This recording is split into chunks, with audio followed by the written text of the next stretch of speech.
ሰላም ለእናንተ ይሁን ውድ የጂኤምኤም ቲቪ ተመልካቾቻችን የጂኤምኤም ቲቪ የመረጃ ሰዓት ላይ እንገኛለን። ከመረጃዎቹ ጋር ነው ቤተልሔም ግርማ አብሬያችሁ ቆይታ አደርጋለሁ። በቅድሚያም አርዕስተ ዜናዎች። የመሰረተ ክርስቶስ ቤተክርስቲያን ልማት ኮሚሽን በትግራይ ክልል የ12 ሚሊዮን ብር የምግብ ድጋፍ አደረገ። የኢትዮጵያ የሥነ መለኮት የድህረ ምረቃ ትምህርት ቤት ኤገስት የ26ኛ ዙር ተማሪዎችን አስመረቀ። ከውጪ የክርስቲያን በጎ አድራጎት ድርጅት የሆነው ስቱዋርድሺፕ የ$1 ሚሊዮን የገንዘብ ድጋፎችን አደረገ። እንድትከታተሉን እየጋበዝኩ ወደ ዝርዝር መረጃዎቹ አለፍኩ። የመሰረተ ክርስቶስ ቤተክርስቲያን ልማት ኮሚሽን በትግራይ ክልል የ12 ሚሊዮን ብር የምግብ ድጋፍ አደረገ። የመሰረተ ክርስቶስ ቤተክርስቲያን ልማት ኮሚሽን ከትግራይ ክልል መሰረተ ክርስቶስ ቤተክርስቲያን ጋር በመተባበር ከኮምፓሽን ኢንተርናሽናል በተገኘ ድጋፍ በአድዋ ከተማ ለሚገኙ ተፈናቃዮች የ12 ሚሊዮን ብር የምግብ ድጋፍ አድርጓል። ሐምሌ 17 ቀን 2018 ዓ.ም በተከናወነው በዚህ ድጋፍ 3506 ሰዎች ሙሉ የምግብ ድጋፍ ሲያገኙ 787 ልጆችና የሚያጠቡ እናቶች ደግሞ የልጆች ምግብ ድጋፍ ተደርጎላቸዋል። የመሰረተ ክርስቶስ ቤተክርስቲያን ተመሳሳይ ድጋፎችን በተለያዩ ጊዜያት ስታደርግ መቆየቷ ይታወሳል። መረጃው የቤተክርስቲያኗ ነው። የኢትዮጵያ የሥነ መለኮት የድህረ ምረቃ ትምህርት ቤት ኤገስት የ26ኛ ዙር ተማሪዎችን አስመረቀ። ሶስና ኢያሱ ዝርዝር አላት። የኢትዮጵያ የሥነ መለኮት የድህረ ምረቃ ትምህርት ቤት ኤገስት በ26ኛ ዙር ተማሪዎችን በድህረ ምረቃ በተለያዩ ፕሮግራሞች ሐምሌ 18 2018 ዓ.ም በክብር አስመርቋል። የኢትዮጵያ የሥነ መለኮት የድህረ ምረቃ ትምህርት ቤት ኤገስት በመጽሐፍ ቅዱስና ስነ መለኮት የድህረ ምረቃ ዲፕሎማ፣ በልማት ጥናት የማስተርስ ዲግሪ፣ በሰላምና ዘላቂ ልማት ጥናት የማስተርስ ዲግሪ፣ በአመራርና ማኔጅመንት የማስተርስ ዲግሪ፣ በመጽሐፍ ቅዱስና ስነ መለኮት የማስተርስ ዲግሪ፣ በተጨማሪም ከቪዩ ኤገስት የጋራ ፕሮግራም የዶክትሬት ፒኤችዲ ተመራቂዎችን አስተምሮ በክብር አስመርቋል። በተማሪዎቹ የምረቃ መርሃ ግብር ላይም የኤገስት ባለድርሻ አካላትና ከፍተኛ አመራሮች፣ የቤተክርስቲያን መሪዎች፣ የተማሪ ቤተሰቦችና አስተማሪዎች፣ ጥሪ የተደረገላቸው እንግዶች ተገኝተዋል። የኤገስት ፕሬዝዳንት ዶክተር ወርቁ ኃይለማርያም የእንኳን ደስ ያላችሁ መልእክት ያስተላለፉ ሲሆን ተማሪዎች በተመረቁበት የትምህርት ዘርፍ ኃላፊነታቸውን በታማኝነት በሚገባ እንዲወጡ ጥሪ አስተላልፈዋል። ተማሪዎቹም እግዚአብሔር በሰጣቸው ዕውቀት ቤተክርስቲያንና ሕዝባቸውን እንደሚያገለግሉ ቃል ገብተዋል። ለተመራቂ ተማሪዎች የምስክር ወረቀት የመስጠትና የላቀ ውጤት ላስመዘገቡ ተማሪዎች የሽልማት መርሃ ግብርም ተካሂዷል። በመጨረሻም የኢትዮጵያ ወንጌላዊት መካነ ኢየሱስ ቤተክርስቲያን ፕሬዝዳንት ቄስ ዮናስ ሲገዙ ጸሎትና አባታዊ ቡራኬ በመስጠት መርሃ ግብሩ ተጠናቋል። የኢትዮጵያ ሥነ መለኮት ድህረ ምረቃ ትምህርት ቤት ኤገስት ለሁሉም ተመራቂዎች ከልብ እንኳን ደስ አላችሁ እያለ እግዚአብሔር በጥሪያችሁ በታማኝነት ቤተክርስቲያንና ማህበረሰብን እንድታገለግሉ እንዲጠቀምባችሁ እንጸልያለን ሲል መልእክት አስተላልፏል። ስሜ ዶክተር ተካሊ ነጋ ይባላል። በኤገስት ያለኝ ኃላፊነት የአካዳሚክና የሪሰርች ጉዳዮች ምክትል ፕሬዝዳንት ነኝ። ለተመራቂዎች በመጀመሪያ ማለት የምፈልገው የረጅም ጊዜ ልፋታችሁን ፍሬ የምትበሉበት ጊዜ ላይ ስለደረሳችሁ የ2018 ተመራቂዎችን እንኳን ደስ ያላችሁ ማለት እፈልጋለሁ። ወላጆቻቸውን እንደገና ደግሞ የክብር እንግዶችና መምህራንንም ጭምር። ኤገስት እንደሚታወቀው በጣም በርካታ ፕሮግራሞች ናቸው ያሉት። ከፖስት ግራጁዌት ዲፕሎማ ጀምሮ እስከ ፒኤችዲ ድረስ ፕሮግራሞች አሉን። የፖስት ግራጁዌት ዲፕሎማችን በሙሉ ጊዜ የ1 ዓመት ፕሮግራም ነው። ከዛ ባሻገር ደግሞ የተለያዩ አይነት የማስተርስ ፕሮግራሞች አሉን። ያም ማለት በቴዎሎጂ ዘርፉ ስንመጣ ቸርች ሂስትሪን ማሰብ እንችላለን፣ ስልታዊ ስነ መለኮት ማሰብ እንችላለን፣ የአዲስ ኪዳን መጽሐፍ ቅዱስ ጥናት፣ የብሉይ ኪዳን መጽሐፍ ቅዱስ ጥናት፣ ሚሽን ስተዲ፣ ተግባራዊ ክርስትና፣ ፐብሊክ ቴዎሎጂ ወይም የአደባባይ ስነ መለኮት የምንለው። ከዛ ባሻገር ኢስላም ኤንድ ኢንተርካልቸራል ስተዲስ የሚባሉ ፕሮግራሞች አሉ። ለዚህ ሰዎች መጥተው በእነዚህ ፕሮግራሞች መጥተው መማር ይችላሉ። በአሁኑ ጊዜ በዛሬው ዕለት 84 ተማሪዎችን አስመርቀናል። ከነዚህ ግራጁዌትስ ጋር እስከ ዛሬ ያስመረቀውን ስናይ ከ900 ወደ 1000 የሚጠጉ አይነት ተማሪዎች ያህል አስመርቀናል። ስሜ አስቴር ከበደ ይባላል። የ2026 ፒስ ኤንድ ሰስቴይነብል ዴቨሎፕመንት ተመራቂ ነኝ። በኤገስት የነበረኝ ቆይታ it was challenging at the same time ብዙ ነገር የተማርኩበት ነው። ኤገስት ማለት ለኔ እምነታችንን በተግባር እንዴት በዚህ ምድር ልንኖረው እንደሚገባ የተማርኩበት ስፍራ ነው። ብዙ ቻሌንጆች ነበሩ ከቤተሰብ ኃላፊነት ጋር ከስራ ጋር ትምህርትን አያይዞ መሄድ ትንሽ ይከብዳል ግን በእግዚአብሔር እርዳታ ይሄንን አልፈናል። ስሜ ቢቂላ በያ ባላለው የኢገስት ማኔጅመንት ሊደርሺፕ ዲፓርትመንት ላይ የተመረቁት እግዚአብሔር ላደረገልኝ መልካም ነገር በጣም እግዚአብሔርን እናመሰግናለሁ። ደግሞ የነበረን ከክላስ ሜቶቼ ጋር የነበረን ጥሩ ግንኙነትም ጥሩ ነበረ። ግቢው የሚገርም ነው። ብዙ የእግዚአብሔርን ቃል በተግባር እንዴት መኖር እንደሚገባ እየተማርኩበት ነው። እንደ አካዳሚክ ኢንስቲትዩሽን ሳይሆን የህይወትን መርህ ያገኘሁበት ነውና በጣም ደስተኛ ነኝ። በተለይ መምህራኖቹ ቅኖች ነበሩ። ከህይወታቸው ብዙ የተማርኩበት ስለነበረ በእውነት ለነበራቸው መልካም ምግባር ላመሰግናቸው ፈልጋለሁ። ከሁሉም በላይ ግን እግዚአብሔር ለዚህ ቀን ስላደረሰኝ እግዚአብሔርን ማመስገን ፈልጋለሁ። ስሜ ቤተልሔም መስፍን ይባላል። በኤገስት ውስጥ የማስተር ኦፍ አርት ኢን ዴቨሎፕመንት ስተዲስ ተማሪ ነበርኩ። ባለፉት 3 ዓመታት በጣም ጥሩ ቆይታ ነበረኝ በኤገስት ውስጥ። በጣም ጥሩ ብቁ የሆኑ አስተማሪዎች አሉ። እንዲሁም ደግሞ ቤተሰብም ጓደኛም የሚሆኑ ብዙ ልጆችን አትርፌበታለሁ። በዛሬው ቀን ደግሞ ይሄን የመሰለ ደስ የሚል መርሃ ግብር ነበረ። አመሰግናለሁ። ስሜ ሚኪያስ ተስፋ ይባላል። በኤገስት ውስጥ በፖስት ግራጁዌት ዲፕሎማ ወይ ደግሞ ፒጂዲ ቢብሊካል ቴዎሎጂካል ስተዲስ ነው የጨረስኩት። ኤገስት በነበረኝ ቆይታ ራሴን በእግዚአብሔር ቃል እውቀት ማሳደግ ችያለሁ። ለሚኖረኝ የቤተ ክርስቲያን አገልግሎት የታጠቀና በእግዚአብሔር ቃል የታነጸ እና ደግሞ ተገቢውን እውቀት ይዤ ደግሞ ቤተ ክርስቲያንና የእግዚአብሔርን ሕዝብ ለማገልገል ረድቶኛል ማለት ነው። ስሜ ኤፌሶን ካስትሮ ይባላል። እኔ ማስተርሴን የጨረስኩት በቢብሊካል ስቴዲ እና ቴዎሎጂ ነው። የ2 ዓመት ፕሮግራም ነው እና እንደምታውቁት ቴዎሎጂ ያው በእግዚአብሔር ቃል ላይ ጥልቅ እውቀት እንዲኖረን የሚያደርግ አንዱ ፕሮግራም ነው እና በነበረን በ2 ዓመት ቆይታ ብዙ የእግዚአብሔርን ቃል ዲግ ለማድረግ እድል አግኝተናል። ብዙ ትጋትን ይፈርትን ከኛ የሚጠይቅ ጊዜ ነበር። እግዚአብሔር ረድቶን ለዚህ ቀን ስለደረስን በጣም ደስተኞች ነን። በተለይ ቴዎሎጂ ትምህርት ለእግዚአብሔርን ቤት ለማገልገል ህዝብን ለማገልገል ሰዎችን የሚያስታጥቅ ስለሆነ ብዙ ሰዎች መጥቶ ይሄን እድል ቢያገኙ ቢማሩ ለማለት እወዳለሁ። አመሰግናለሁ። ቻይልድ ኢቫንጀሊዝም ፌሎሺፕ ኢትዮጵያ 22 ክርስቲያን ዩዝ ኢን አክሽን 4ኛ ዓመት ሰልጣኞችን አስመረቀ። ዳንኤል አንተነህ ዝርዝር አለው። ቻይልድ ኢቫንጀሊዝም ፌሎሺፕ ኢትዮጵያ ወይም ሲኤፍ ኢትዮጵያ የክርስቲያን ዩዝ ኢን አክሽን 4ኛ ዓመት ሰልጣኞችን በአዲስ አበባ 5 ኪሎ በሚገኘው መካነ ኢየሱስ ቤተክርስቲያን ባካሄደው የምረቃ ስነ ስርዓትም 22 ወጣቶችንም አስመርቋል። ድርጅቱ ከ1997 ዓ.ም ጀምሮ በመንግስት እውቅና በኢትዮጵያ በህጋዊነት የሚያገለግልም ሲሆን ዋና ተልዕኮ ልጆችን በወንጌል መድረስ ደቀ መዛሙርት በማድረግና በአካባቢ ቤተክርስቲያናት ውስጥ እንዲያድጉ መደገፍ መሆኑም ተገልጿል። ከድርጅቱ የአቅም ግንባታ መርሃ ግብሮች መካከል አንዱ የሆነው የክርስቲያን ዩዝ ኢን አክሽን ስልጠና ከ13 እስከ 18 ዕድሜ ያላቸው ታዳጊ ወጣቶችን በየክረምቱ ለ10 ቀናት በተከታታይ ለ4 ዓመታት በማሰልጠንም በህፃናት ወንጌል አገልግሎት እንዲሰማሩ የሚያዘጋጅ ፕሮግራምም ነው። በምረቃ ስነ ስርዓቱ ላይም የሲኤፍ ፕሮሞሽን እና ፓርትነርሺፕ ዲፓርትመንት ኃላፊ የሆኑት ሳራ መኮንን ድርጅቱ ልጆችን በወንጌል በመድረስና ትውልድን በመገንባት የተለያዩ ስራዎችን እያከናወነ እንደሚገኝም ገልጸዋል። የተመረቁት ወጣቶችም ወደ አካባቢያቸው በመመለስ በቤተ ክርስቲያን፣ በትምህርት ቤትና በማህበረሰብ ውስጥ ህፃናትን በወንጌል እንደሚያገለግሉም ተናግረዋል።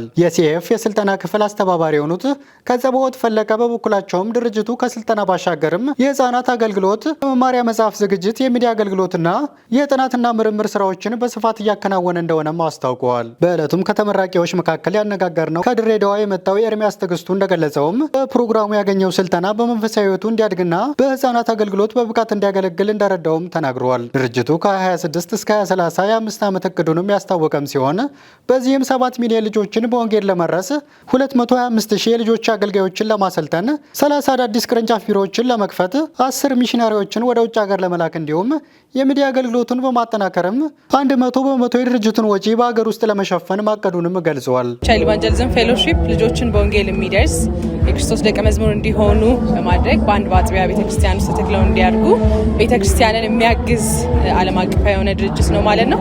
እንግዲህ አሁን ደግሞ ከምንሰጣቸው ስልጠናዎች አንዱ ክርስቲያን ዩዝ ኢን አክሽን ወይም CYIA የሚባለውን ስልጠና እያከናወነ እንገኛለን።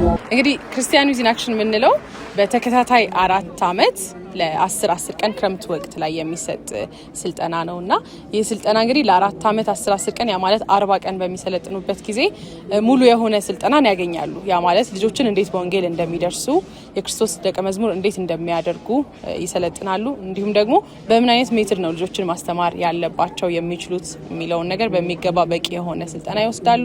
በተጨማሪም እንዴት ነው ከልጆች ጋር ግንኙነት ማድረግ ያለባቸው፣ ልጆችን ሲያስተምሩ በምን አይነት አፕሮች ነው መቅረብ ያለባቸው፣ እንዲሁም ደግሞ ከዛም ባለፈ ደግሞ በማህበረሰባቸው ውስጥ በቤተክርስቲያን ውስጥ እንዴት ነው ይህንን አገልግሎት መምራት የሚችሉት የሚለውን ስልጠና ነው የምንሰጣቸውና 4 ዓመት እነዚህ 10 ቀናቶችን ከሰለጠኑ በኋላ ስልጠናው ቁጭ አይሉ ከሰለጠኑ በኋላ ሄደው ወደ የአካባቢያቸው በመመለስ 5 ቀን የልጆች አገልግሎትን ያገለግላሉ ማለት ነው።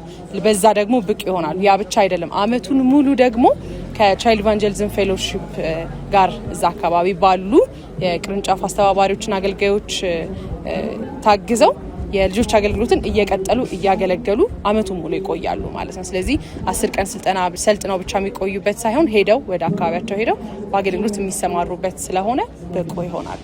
ከሰለጠኑ በኋላ አሁን የመጡት ከአፋርና ከሶማሌ ውጪ ከመላ ከኢትዮጵያ ክልል የመጡ ታዳጊ ወጣቶች ናቸው። እነዚህ ወጣቶች ቀጥታ ከሄዱ በኋላ በየቤተ ክርስቲያናቸው ለ5 ቀን ፕሮግራም ያደርጋሉ፣ የልጆችን ያስተምራሉ። ከዛ ደግሞ ወንጌልን ይደርሳሉ። በትምህርት ቤታቸው፣ በሰፈር፣ በአካባቢያቸው ለቤተሰብ ወንጌል ለመድረስ በብቃት የተወጡ ብቃት ያላቸው ወጣቶችን ነው ዛሬ ያስመረቅ ነው። ስለዚህ ከዚህ በኋላ ብዙ ልጆችን በወንጌል ተደርሰው በኢትዮጵያ ትልቅ ተስፋና ራዕይ የሰነቁ ትውልዶችን እናያለን። መንፈሳዊ ነገር ላይ ነው የሚያሳድገን። እኔ አገልግሎትን ብቻ ሳይሆን መንፈሳዊ ነገር ላይ ነው በጣም የሚሰራን። እግዚአብሔርን ይበልጥ እንድንረዳ በጣም የሚገርማችሁ ስልጠናው ወጥ ከሆነ ስልጠና ያለፈ ግን መንፈስ ቅዱስን በደንብ እንድንረዳና የእግዚአብሔርን ሐሳብ በደንብ እንድናውቅ የሚያደርግ ነው በአጠቃላይ ስልጠናው። ሌላው በጣም የሚገርማችሁ የፕሮግራሙ ይዘት ላይ የምሽት አምልኮ አለ። የምሽት አምልኮ በጣም እኔ ከሲዋይ አገልግሎት እንደው ማበላለጥ አይሆንብኝና በጣም በቃ ጎልቶ የሚታይብን እንደው ከትምህርቱም የሰው ልጅ በእግዚአብሔር ቃል ከተገነባ በኋላ ደግሞ መንፈስ ቅዱስ ይበልጥ ያስፈልገዋልና በዛ ፕሮግራም መንፈስ ቅዱስን በጣም የምንገናኝበትና ከእግዚአብሔር ጋር ፌሎሺፕ የምናደርግበት ስለሆነ በዚህ አገልግሎት ላይ ደግሞ በጣም ደስ የሚለው ነገር ብዙውን አብላጫውን ይዘው የሚያገለግሉት የዛው የሲዋይ ተማሪዎች ናቸው፣ ወጣቶች ናቸው። በዚያ የሲዋይ ያሉ ወጣቶች መድረክ ላይ ቆመው ትልቅ መድረክ ላይ ቆመው የሚያገለግሉበት ነው። በዚያው ደግሞ አገልግሎት ደግሞ የመጀመሪያ ተጠቃሚ ነኝ እኔ ብዬ አስባለሁ። በከተማ አገልግሎት ላይ አገልግላለሁ፣ ግን እንደዚህ በሰፋ መልኩ አገልግዬ ወይም ብዙ ወጣት ብዙ ሰው ባለበት ትልቅ ሰዎች ባሉበት አገልግዬ አላውቅም። ግን ጌታ ረድቶኝ ግን እኔም በዚያ የእግዚአብሔርን ቃል አገልግያለሁ። ሃይማኖቶችና የአዲሱ ዘመን እንቅስቃሴ የተሰኘው የፓስተር ዶክተር ታምሬ ገብረ ጊዮርጊስ መጽሐፍ በሪቨር ኦፍ ላይፍ ቤተክርስቲያን ተመረቀ። ታምራት ሞቲ ዝርዝር አለው። ትውልዱን አሳች የሆነውን የአዲሱን ዘመን እንቅስቃሴ መሰረታዊ እሳቤው ከየት ተነስቶ የት እንደደረሰ የሚያሳየውና የዓለም ሃይማኖቶችን ከመረዳት ያለፈ የዘመኑን ተግዳሮቶች የሚያስገነዝበው የፓስተር ዶክተር ታምሬ ገብረ ጊዮርጊስ ሁለተኛ መጽሐፍ የሆነው ሃይማኖቶችና የአዲሱ ዘመን እንቅስቃሴ መጽሐፍ የአብያተ ክርስቲያናት መሪዎች፣ አገልጋዮች፣ ጥሪ የተደረገላቸው እንግዶችና የጸሐፊው ቤተሰቦች በተገኙበት ነበር በሪቨር ኦፍ ላይፍ ቤተክርስቲያን የተመረቀው። ዕለቱም በጸሎትና በዘማሪ ኤርሚያስ የዝማሬ አገልግሎት ጅማሮን ያደረገ ሲሆን የሪቨር ኦፍ ላይፍ ቤተክርስቲያን ዋና መጋቢ በፓስተር በቃሉ ለማ የእንኳን ደህና መጣችሁ ንግግር ተሰምቶ ፓስተር ዶክተር ታምሬ በሃናንያ የሥነ መለኮት ኮሌጅ በእግዚአብሔር ቃል ዕውቀት የታነጹ አገልጋዮችን ከማፍራት አቅጣጫ ትልቅ ሚና እየተጫወቱ ያሉ ከሁሉም ጋር እኩል በመሆን ፍቅርን በተግባር የሚያሳዩ አባት ናቸው። የዘመኑን የሃይማኖቶች እንቅስቃሴ የሚያሳይ አንቂ መጽሐፍ ስላበረከቱልንም እጅግ ደስተኞች ነን በማለት የእንኳን ደስ አለን መልእክቱን አስተላልፈዋል። ቀጥሎም የኢትዮጵያ ወንጌል አማኞች አብያተ ክርስቲያናት ካውንስል የውጭ ግንኙነት ዳይሬክተር የሆኑት መጋቢ አሸብር ከተማ ስለ ፓስተር ዶክተር ታምሬ ጥንካሬና ለእግዚአብሔር መንግስት መሰጠት በአድናቆት በመግለጥ አንገብጋቢ ጉዳይ ስለሆነው አዲሱ ዘመን እንቅስቃሴ በጥናት እየተደገፈ ወደ ትክክለኛው የእግዚአብሔር ቃል እውነት ትውልድን እንዲመልስ የሚያደርግ በሁሉ ዘንድ ሊነበብ የሚገባውን መጽሐፍ ስለጻፉልን ደስ ብሎኛል በማለት ሊመጣ ስላለው ሪቫይቫል የእግዚአብሔርን ቃል ጠቅሰው አስተምረዋል። የረሆቦት አብያተ ክርስቲያናት ህብረት ቦርድ ሰብሳቢ የሆነው መጋቢ አየለ ወርቁ በበኩሉ ፓስተር ዶክተር ታምሬ እንዳሉበት ኃላፊነት ሳይሆን በሁሉ አቅጣጫ ፊተኛ በመሆን ምሳሌ የሆኑ አገልጋይና አባት ናቸው። ቤተ ክርስቲያንና ትውልድ ከሳቸው የሚቀዳው ዕውቀት ብዙ ነው። ጌታ ለምድራችን በረከት አድርጎ ስለሰጠን እጅግ ደስተኞች ነን በማለት በህብረቱ ስም የእንኳን ደስ አለን መልእክት አስተላልፈዋል። የዓለም ገና ሙሉ ወንጌል ቤተክርስቲያን የመሪዎች ጉባኤ ጸሐፊ የሆነው ወንድም ፍቃዱ አብዶ እንደ አጥቢያ ደስታቸውን በመግለጽ ፓስተር ዶክተር ታምሬ ጌታ እየረዳው በሁሉ አቅጣጫ የሚመሰገን አገልጋያችን ነው በማለት መጽሐፉ ለብዙዎች መታነጫ እንደሚሆን አምናለሁም ብለዋል። በማስከተልም ልጆቻቸውን በመወከል ፍሬዎት ታምሬ ስለ ፓስተር ዶክተር ታምሬ አባትነት ምስክርነቷን የሰጠች ሲሆን ሲበዛ ትጉ፣ ነገን አርቆ የሚያይ ዛሬን በታማኝነት የሚሰራና ለልጆቹ የማይከብድ አባት ነው። የእናታችንም የአብሮነትና የፍቅር ጊዜን የመስጠት ቦታ ሳይዘነጋም ብላለች። የሃይማኖቶችና የአዲሱ ዘመን እንቅስቃሴ መጽሐፍ ጸሐፊ የዮፍታሔ ኢንተርናሽናል ቴዎሎጂካል ኮሌጅ አካዳሚክ ዲንና የዓለም ገና ሙሉ ወንጌል ቤተክርስቲያን መጋቢ የሆኑት ፓስተር ዶክተር ታምሬ ገብረ ጊዮርጊስ ጥሪያቸውን አክብረው የተገኙላቸውን እንግዶች በማመስገን በዓለማችን ላይ በሃይማኖት አቅጣጫ ምን እየተከናወነ እንደሆነ ሙሉ መረዳት ሊኖረን አይችልም። ምክንያቱም የሌሎች ሃይማኖቶች እውቀት ስለሌለን፣ ማወቁ ግን ተገቢ ነው። ዋነኛ ዓላማዬም ኢየሱስ ክርስቶስ ብቻ ወደ እግዚአብሔር መቅረቢያ መንገድ በመሆኑ ለዘላለም ሕይወት ወሳኝ መሆኑን ለሰው ልጆች ለመግለጽ ጥረት ያደረግኩበት ነው ሲሉ ተደምጠዋል። በመጨረሻም በእንግዶች ጸሎት ተደርጎ መጽሐፉ ለምረቃ የበቃ ሲሆን ቅዱሳኑም መጽሐፉን አግኝተው እንዲጠቀሙበት ጥሪ ቀርበዋል። ፓስተር ዶክተር ታምሬ ገብረ ጊዮርጊስ ከዚህ ቀደም ተፈቅደዋልን የተሰኘ መጽሐፍ ለኢትዮጵያ ቤተክርስቲያን ማበረከታቸው የሚታወስ ነው። ዘማሪ ኤባ ዳንኤል ፍለጋዬ የተሰኘ ሶስተኛ የስቱዲዮ አልበሙን በድምቀት አስመረቀ። ዘማሪ ኤባ ዳንኤል ፍለጋዬ የተሰኘው ሶስተኛ የሙሉ ጊዜ ስቱዲዮ አልበሙን በዩጎ ሲቲ ቤተክርስቲያን በተካሄደ ልዩ የአምልኮ ፕሮግራም በድምቀት አስመርቋል። ዘማሪው ከዚህ ቀደም ማየት ክርስቶስንና የሀገሬ ልጅ የተሰኙ አልበሞችን እንዲሁም ለኔ የሆንክልኝ ካንተ ጋር አምነዋለሁና ፍቅር እንደዚህ ነው የተሰኙ ነጠላ ዝማሬዎችን ለአድማጮች ያቀረበ ሲሆን ከኤሎራ ኳየር ጋርም በጸጋና ሰላም አለኝን ጨምሮ በርካታ የአምልኮ ዝማሬዎችን አቅርበዋል። ፍለጋዬ የተሰኘው አዲሱ አልበም በግጥም በዜማና በሙዚቃ ዝግጅት ከፍተኛ ጥራት እንዳለው ተገልጿል። የምረቃ አልበሙ ባሳለፍነው ሐምሌ 17 ቀን በዩጎ ሲቲ ቤተክርስቲያን የተካሄደ ሲሆን በርካታ ምዕመናንና የወንጌል አገልጋዮች ተገኝተዋል። በፕሮግራሙ ላይ ዘማሪ ኤባ ዳንኤል ከዘማሪት ቸሊና፣ ከዘማሪ በረከት ተስፋዬና ከኤሎራ ኳየር አባላት ጋር በመሆን የአምልኮ ዝማሬዎችን በማቅረብ ፕሮግራሙን አድምቀዋል። አልበሙ በዘማሪው የዩቲዩብ ቻናል ላይ የተለቀቀ ሲሆን አድማጮች በመከታተል እንዲባረኩበት ጥሪ አቅርበዋል። መረጃው የክርስቲያን ቲዩብ ነው። ውድ ተመልካቾቻችን አሁን ደግሞ ከባህር ማዶ ወደ ያዝናቸው መረጃዎች አለፍኩኝ።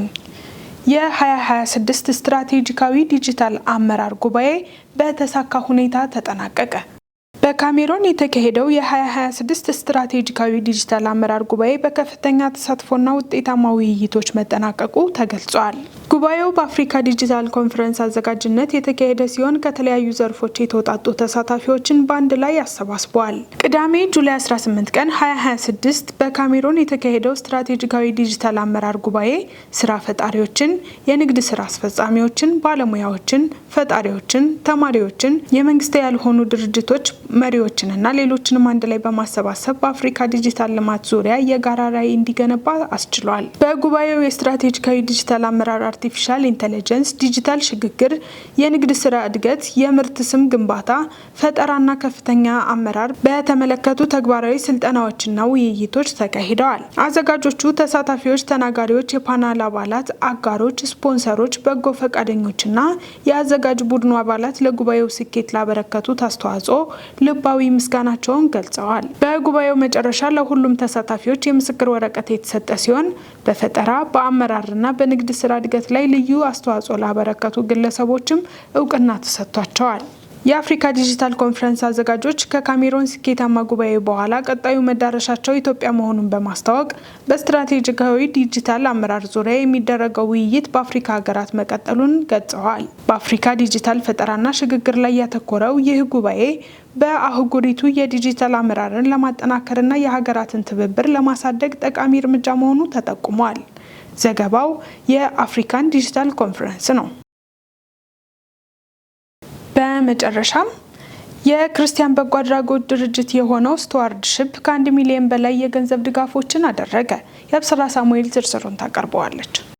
በእንግሊዝ የሚገኘው የክርስቲያን የበጎ አድራጎት ድርጅት ስቴዋርድሺፕ በ2025 ዓ.ም ከ1 ሚሊዮን በላይ የገንዘብ ድጋፎችን በመፈጸም ታሪካዊ ስኬት አስመዝግቧል።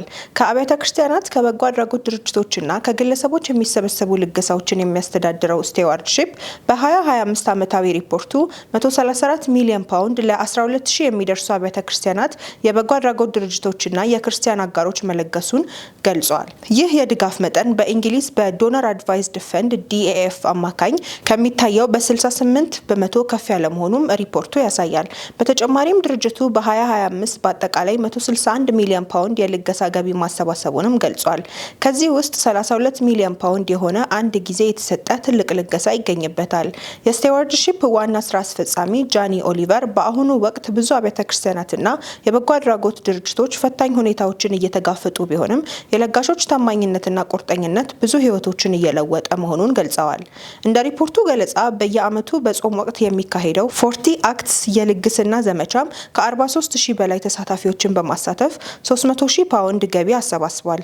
ስቴዋርድሺፕ በ1906 የተመሰረተ ሲሆን መንግስቱን በንቃት በልግስና ማሳደግ የሚል ተልዕኮ ይዞ የክርስቲያን አገልግሎቶችን መደገፉን ቀጥሏል። የስቴዋርድሺፕ የ2025 ሪፖርት የክርስቲያን ልግስና በቤተ ክርስቲያንና በማህበረሰብ ውስጥ እያመጣ ያለውን ተጽዕኖ በቁጥርም ሆነ በተለወጡ ህይወቶች አሳይቷል።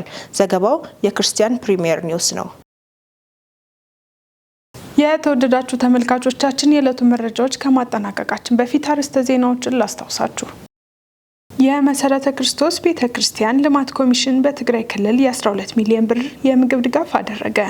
የኢትዮጵያ የስነ መለኮት የድህረ ምረቃ ትምህርት ቤት ኤገስት የ26ኛ ዙር ተማሪዎችን አስመረቀ። ከውጪ የክርስቲያን በጎ አድራጎት ድርጅት የሆነው ስቴዋርድሺፕ የ$1 ሚሊዮን የገንዘብ ድጋፎችን አደረገ።